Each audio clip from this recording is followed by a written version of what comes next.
How do you get your kids to bed at night? My name's David McDivitt. I'm a full-time single dad, and I like sharing tips and supporting other single parents. And this is my single dad's guide to getting kids to bed at night. No matter how you do it, frankly, it's always a challenge.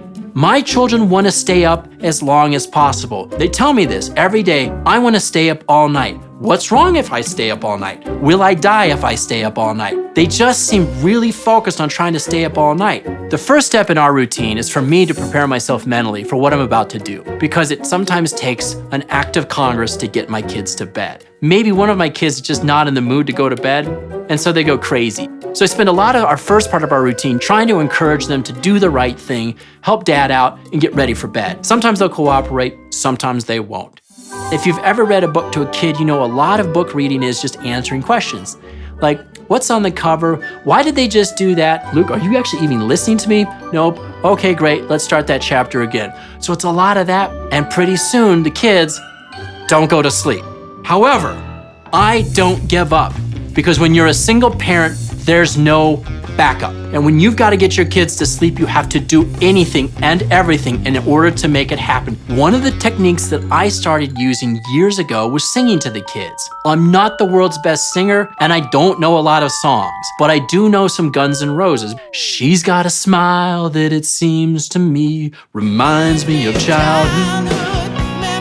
Whoa, whoa, whoa, sweet child of mine. But anyway, so I like to sing that song, and you know what? Believe it or not, it quiets them down.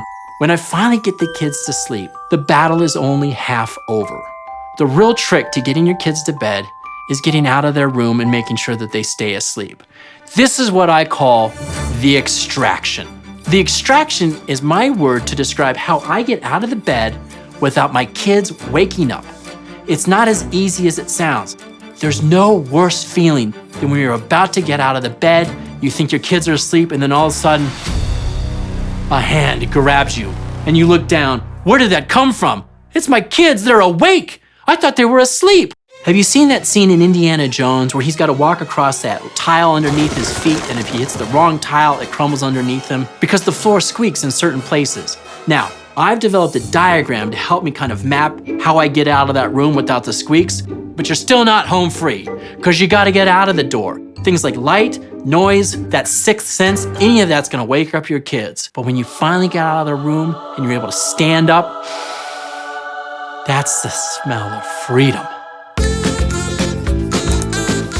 Okay.